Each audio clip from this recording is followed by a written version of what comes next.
हमारे देश में किसी चीज की कमी हो ना हो, लोगों में ईगो की जरा भी कमी नहीं है। कुछ लोग तो पता नहीं किस दुनिया में रहते हैं, उन्हें लगता है कि अगर सामने वाले से रिस्पेक्टफुली बात कर ली ना तो उनकी डिग्निटी कम हो जाएगी।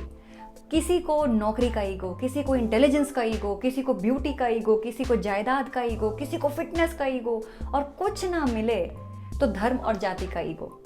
लेकिन ये सोचने की बजाय कि सामने वाले को कैसे सुधारा जाए, वी शुड बी कंसर्न कि कहीं इस ईगो की वजह से हम अपने रिलेशनशिप्स और अपनी लाइफ ना खराब कर लें। अगर आप ईगो को अपनी लाइफ का कांटा बनने नहीं देना चाहते हैं तो आज का ये एपिसोड है आपके लिए। दोस्तों, मैं हूं निधि और मेरा मानना है कि जिस इंसान के पास ईगो है ना, उसे दुश्मनों की कोई ज़रूरत नहीं है, क्योंकि rational thinking, long term success, इसकी बजाय इंसान का अहम उसे इंस्टेंट ग्रेटिफिकेशन, इंस्टेंट सक्सेस, मेरी इंपॉर्टेंस, मेरी खुशी, ऐसी चीज़ों की तरफ ले जाती है जो कि लॉन्ग रन में डाउनफॉल का सबसे बड़ा कारण बनती है। Now you and I, we have to save ourselves from this unnecessary ego. और इसलिए आज के एपिसोड में मैं आपसे वो की लेसन्स डिस्कस करने जा रही हूँ जो मैंने सीखे हैं रायन हॉलिडे की किताब से, जिसका नाम है ईगो इज़ द एनिमी। अब मैं जो कहने जा रही हूँ उसे ध्यान से सुनिए। अगर आपको नोट्स बनाने हैं तो नोट्स बनाइए, वीडियो को रिवाइंड करके देखिए। But whatever I am going to discuss now, please make it a part of your daily life. हर इंसान अपनी लाइफ में एट ऑल टाइम्स 3 में से किसी एक स्टेज पर होता है: एस्पायरिंग, सक्सीडिंग या फिर फेलिंग। एस्पायरिंग का मतलब है कि आप कुछ हासिल करना चाह रहे हैं, आपका एक ड्रीम है और आप उसके लिए मेहनत कर रहे हैं। सक्सीडिंग का मतलब है कि आपका जो ड्रीम है उसमें आपको सक्सेस मिल रही है। And failing, as the name suggest, कि आप किसी स्टेज पर हैं जहां आप बार बार फेलियर देख रहे हैं। अब इन तीनों ही सिचुएशंस में अगर ईगो आपका साथी है तो फिर आपको कोई नहीं बचा सकता। Let me give you a small example. Let's assume कि आप एक एस्पायरिंग स्टेज पर हैं और आप यूट्यूबर बनना चाहते हैं। मतलब आपने सोच लिया है कि यही वो स्पेस है जिसमें मुझे अपना नाम कमाना है, मुझे आगे बढ़ना है। And with all the right intention you get started. आप एक अच्छा सा नाम सोचकर अपना चैनल स्टार्ट कर देते हैं, उस पर एक बढ़िया सा वीडियो भी पोस्ट कर देते हैं। और एक ही वीडियो के बाद आप अपने सारे दोस्तों को बता देते हो, सारे सोशल मीडिया प्लेटफॉर्म्स में पब्लिसिटी कर देते हो, #new YouTuber in town, #1 million followers soon, और जाने क्या क्या। फिर कुछ दिन बाद आपको रियलाइज होता है कि भाई ये तो कोई आसान बात नहीं है, YouTubing is not an easy journey, और आप because of the effort required आप वीडियो बनाना छोड़ देते हो। फिर जब आपके दोस्त आपसे पूछते हैं कि अरे यार तेरी यूट्यूबिंग का क्या हुआ, अब ईगो के मारे ये तो नहीं कह सकते कि भाई मैंने मेहनत करनी छोड़ दी। Then you start passing on negative statements like कि अरे इस प्लेटफॉर्म में कुछ नहीं रखा, सब बकवास है, just to feed your ego. तो अपनी ईगो को ज़रा साइड में रखिए और एक्शन मोड में आइए, क्योंकि जितना टाइम और जितना एफर्ट आप बातें करने में लगाते हैं, लोगों को जस्टिफिकेशन देने में लगाते हैं, उतना ही एफर्ट अगर आपने यूट्यूब वीडियो बनाने में या फिर कंटेंट क्रिएट करने में लगाया होता तो शायद आप सक्सेसफुल हो जाते। दूसरी स्टेज है सक्सीडिंग, और इस स्टेज का ईगो के साथ कॉम्बिनेशन मेरे हिसाब से सबसे डेडली कॉम्बिनेशन है। डेडली इसलिए क्योंकि ज़रा सी सक्सेस मिली नहीं, लोग ऐसे ओवर कॉन्फिडेंट हो जाते हैं जैसे उन्हें परमानेंट लाइफ लॉन्ग सक्सेस मिल गई हो और आगे मेहनत करने की कोई ज़रूरत ही नहीं है। और इस फीलिंग ऑफ परमानेंसी का सबसे बड़ा कारण है इंसान की ईगो।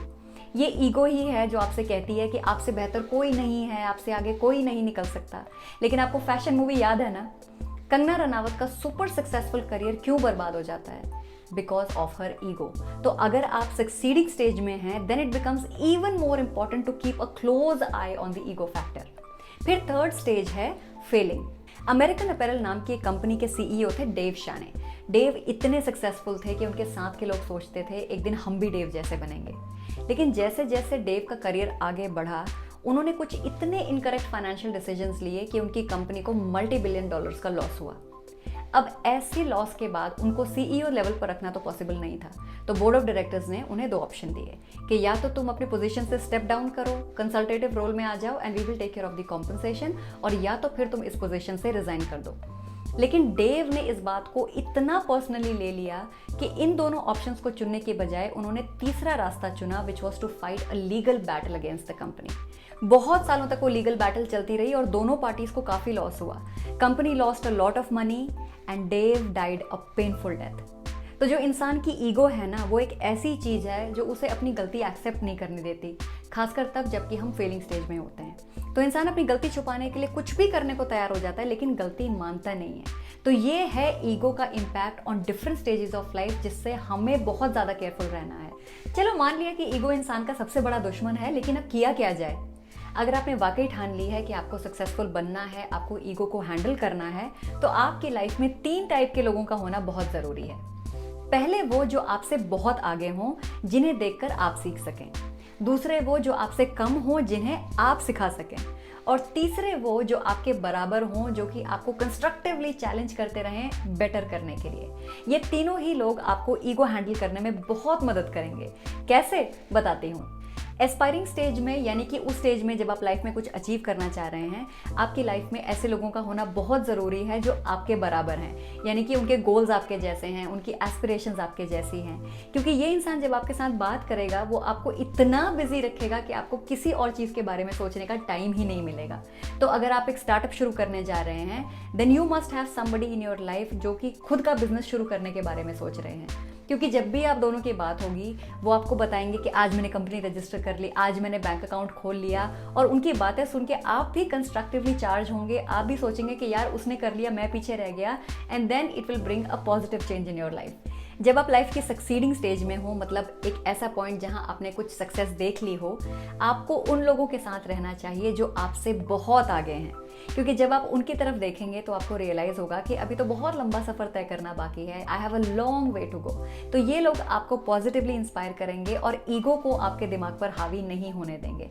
तो सक्सीडिंग स्टेज में आपकी लाइफ में एक ऐसे इंसान का होना जो कि आपसे बहुत आगे है, उनका होना बहुत ज़रूरी है। ये आपके मेंटोर हो सकते हैं, आपके फ्रेंड हो सकते हैं, आपके रिलेटिव हो सकते हैं, but have this kind of person in your life in your succeeding stage.